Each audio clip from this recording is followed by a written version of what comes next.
In Ukraine, thousands of people are facing major blackouts after another night of intense Russian attacks. The southern port city of Odessa and its power grid came under particularly heavy fire. The government in Kyiv says Russia launched hundreds of drones and at least 30 ballistic missiles overnight. Elsewhere, at least 2 people were reported killed in Russian drone attacks. Meanwhile, preparations are underway for another round of talks aimed at ending the war in Ukraine. U.S. Special Envoy Steve Witkoff, who was in Moscow earlier this month, is due to meet Ukrainian President Volodymyr Zelenskyy and other European leaders in Berlin. Let's bring in DW's chief political editor, Michaela Küfner. She's standing by at a CSU party congress in Munich, where Chancellor Friedrich Merz will speak later today. Michaela, any chance we could see a truce before Christmas?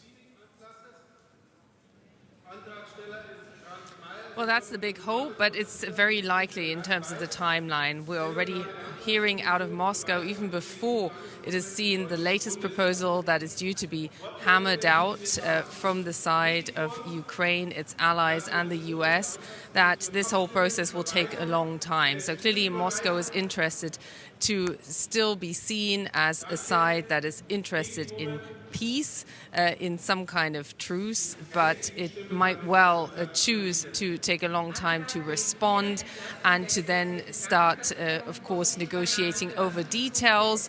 Moscow is already saying that it feels that that initial 28-point plan that really shocked the Europeans, that would be, and I quote, worsened. That's what a spokesman said there. That's exactly the intention from the Ukrainian and the European side. It simply was unacceptable to see Ukraine put in a position where it has to make major concessions in terms of territory and gets very little in exchange, let alone the economic interests that are coming into place. We know that the US side, that Donald Trump personally is interested in getting a peace, as all sides will then agree to call it, signed as soon as possible.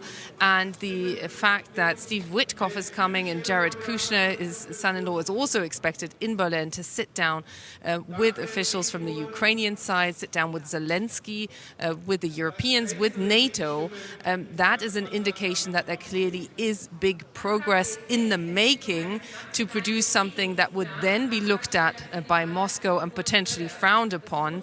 But there are still major sticking points, like the accession, how fast there could be an accession of Ukraine to the European Union.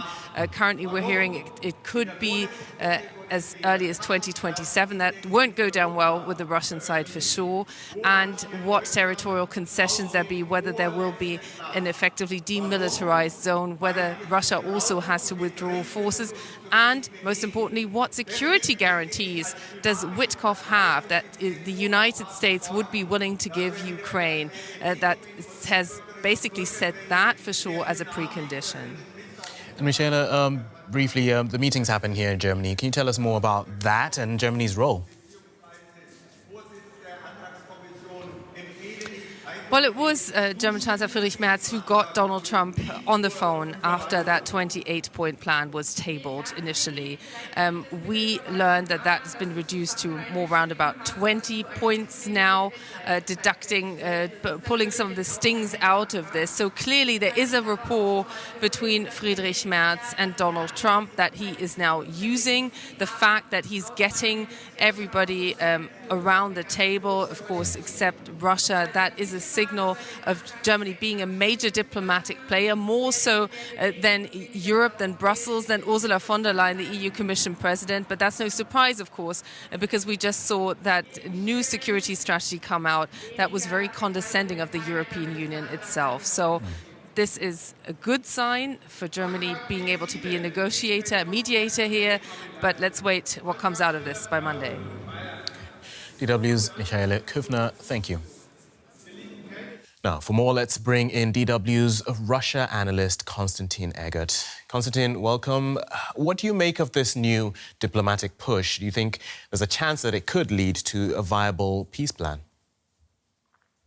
Well, it could lead to new plan that will be written up. We've heard that, for example, the American administration has heard the concerns in Kiev about the fate of Donbass, the eastern bulk of Ukraine, if you wish, and there are conversations about making it a demilitarized zone rather than just hand it over to Russia. So in this respect, yes, it seems like there is movement between Western allies, especially Europeans, and the government of Ukraine. In this respect, yes, we could see some kind of new set of proposals, or rather updated set of proposals, as a result of the meetings of the European leaders with President Zelenskyy of Ukraine, and then later, I think in about a couple of days, the meeting between Chancellor Friedrich Merz and Zelenskyy. Is there any chance Russia would actually consider anything that's agreed on here in Berlin, or are Moscow's demands essentially set in stone? Tony, the short answer is no, and we can move to another question. The longer answer will be, I do think that it's not going to be an immediate no by the Russians.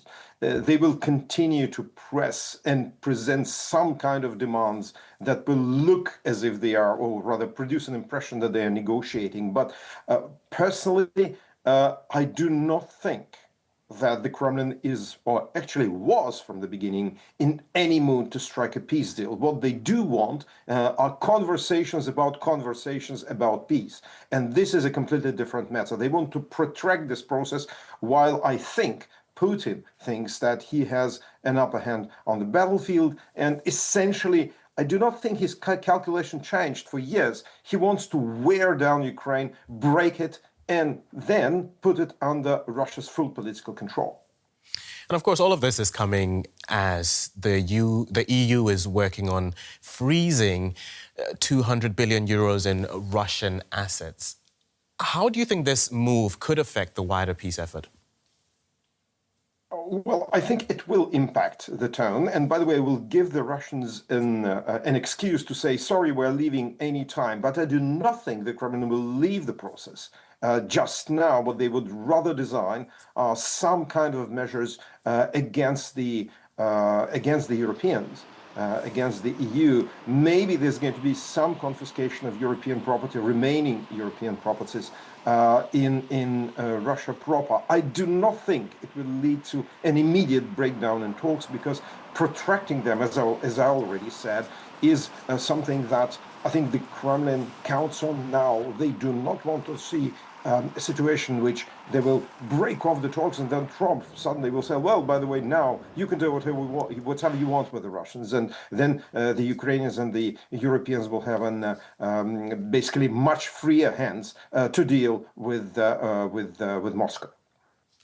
DW Russia analyst Konstantin Eggert, thank you for that. Thanks.